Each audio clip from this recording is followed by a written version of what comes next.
அன்புள்ள சகோதர சகோதரிகளே, நம் ஆண்டவராகிய இயேசு கிறிஸ்துவின் அருளும் கடவுளின் அன்பும் பரிசுத்த ஆவியானவரின் நட்புறவும் நம் அனைவரோடும் இருப்பதாக. நாம் இன்றைக்கு எடுத்திருக்கிற தியான பகுதி லூக்கா எழுதின நற்செய்தி 18ஆம் அதிகாரம் 16 மற்றும் 17 ஆகிய வசனங்கள். இயேசு குழந்தைகள் தம்மிடம் வருவதை தடை செய்தவர்களை தம்மிடம் வரவழைத்து, சிறு பிள்ளைகளை என்னிடம் வரவிடுங்கள், அவர்களை தடுக்காதீர்கள், ஏனெனில் இறையாட்சி இத்தகையோருக்கே உரியது. இறையாட்சியை சிறு பிள்ளைகளைப் போல ஏற்றுக்கொள்ளாதோர் அதற்கு உட்பட மாட்டார்கள் என உறுதியாக உங்களுக்கு சொல்லுகிறேன் என்று சீடர்களிடம் சொன்னார். எனக்கு அருமையானவர்களே, நீங்கள் குழந்தைகளாக மாறாவிட்டால் விண்ணரசுக்குள் நுழைய முடியாது என்று சுருக்கமாக சொல்லுகிறார். அப்படி என்ன குழந்தைகளைப் போல மாறுவது என்றால் என்ன? குழந்தைகள் என்ன விண்ணரசில் நுழைவதற்கு அவ்வளவு தகுதியானவர்களா?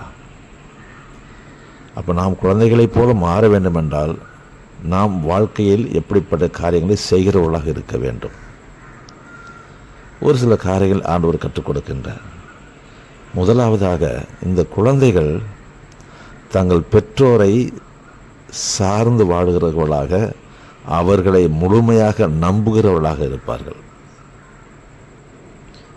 வீட்டில் பெற்றோரை நம்புவாங்க. முதலாக பள்ளிக்கு செல்கிற குழந்தைகள் அவங்க ஆசிரியரை நம்புவாங்க. இவங்க 2 பேர் தவிர்த்து மற்ற யார் சொன்னாலும் அவ்வளோ சீக்கிரத்தை நம்ப மாட்டாங்க.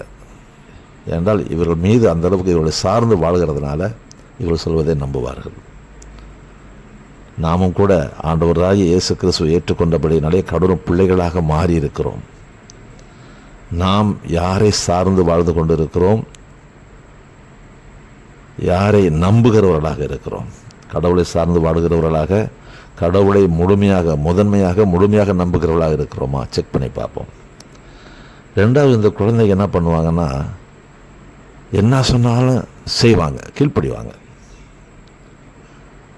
சின்ன குழந்தைங்க பார்த்தீங்கன்னா, இப்போ எடுனா எடுப்பாங்க, வானா வருவாங்க, போனா போவாங்க, கேள்வி கேட்க மாட்டாங்க.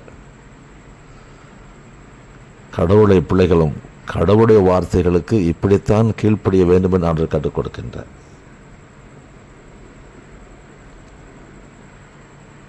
நான் சொல்வதை கேட்டு அதன்படி செய்கிறவர்கள் பாறையின் மீது வீடு கட்டியவர்களுக்கு ஒப்பாவார்கள் என்று ஆண்டவர் உவமை கதையும் சொல்லியிருக்கின்றார். எவ்வளவு பிரச்சனை வந்தாலும் பாறை வீடு ஒன்றாகாது என்று சொல்லியிருக்கின்றார். ஆக அவருடைய வார்த்தைகளுக்கு நாம் கீழ்ப்படுகிற மக்களாக இருக்க வேண்டும். மூன்றாவது, இந்த பிள்ளைகள், சின்ன குழந்தைகள் எதையும் கற்றுக்கொள்கிற ஆர்வமிக்கவர்களாக இருப்பாங்க. நீங்கள் பார்த்தீங்கன்னா, சின்ன குழந்தைங்க பார்த்தீங்கன்னா பெரியவங்க மாதிரி பேச ஆரம்பிப்பாங்க, பெரியவங்க மாதிரி நடக்க ஆரம்பிப்பாங்க, பெரியவங்க மாதிரி செய்ய ஆரம்பிப்பாங்க. தாங்கள் எதை பார்க்கிறார்களோ அதை வாழ்க்கை செய்ய பார்ப்பாங்க. கற்றுக்கொள்ளும் ஆர்வம். ஆண்டவருடைய வார்த்தைகளிலிருந்து நாம் எவற்றை தினம் புதுசாக கற்றுக்கொள்ள பார்க்கிறோம்? அவனுடைய வார்த்தைகளை தினந்தோறும் தியானிக்கிறோமா? அதிலிருந்து ஆண்டவர் நமக்கு புதுசாக என்ன கற்றுக் கொடுக்கின்றார், அதை செயல்படுத்த முற்படுகிறோமா? செக் பண்ணி பார்ப்போம். நான்காவதாக ஆண்டவர் என்ன சொல்லுகிறார்? இந்த குழந்தைகளுக்கு அவ்வளோ சீக்கிரம் பயம் தெரியாது. பாம்பை பார்த்தா பிடிக்கும், நெருப்பு பார்த்தா கை வைக்கும், எல்லாம் செய்யும். துணிச்சல் ஜாஸ்தி. ஏன்னா பயம் அறியாது. சிறு பிள்ளைகள் பயம் அறியாதுன்னு சொல்லுவாங்க. இதுக்கு பயம்னா என்னன்னே தெரியாது.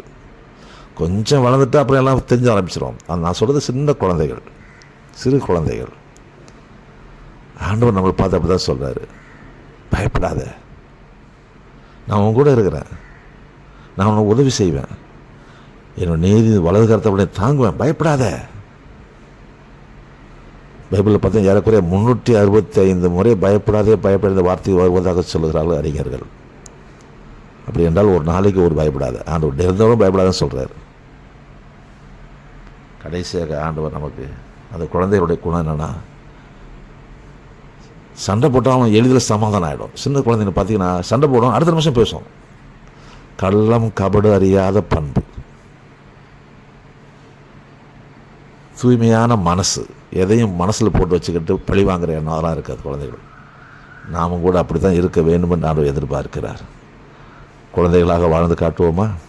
ஜெபிப்போம். எங்கள் அன்புள்ள பரலோக தந்தையே, குழந்தைகளுடைய மனசை போல, அவருடைய குணத்தை போல் நாங்களும் வாழ்ந்து காட்டி உமக்கு சாட்சிகளாக வாழ எங்களை உதவி செய்யும். மீட்பெற யோசனை பெற ஜெபிக்கிறோம் நல்ல பிதாவே, ஆமென். ஆண்டவர் நம் யாவரையும் ஆசீர்வதிப்பாராக. அன்புடன் விக்டர் பாக்கியம்.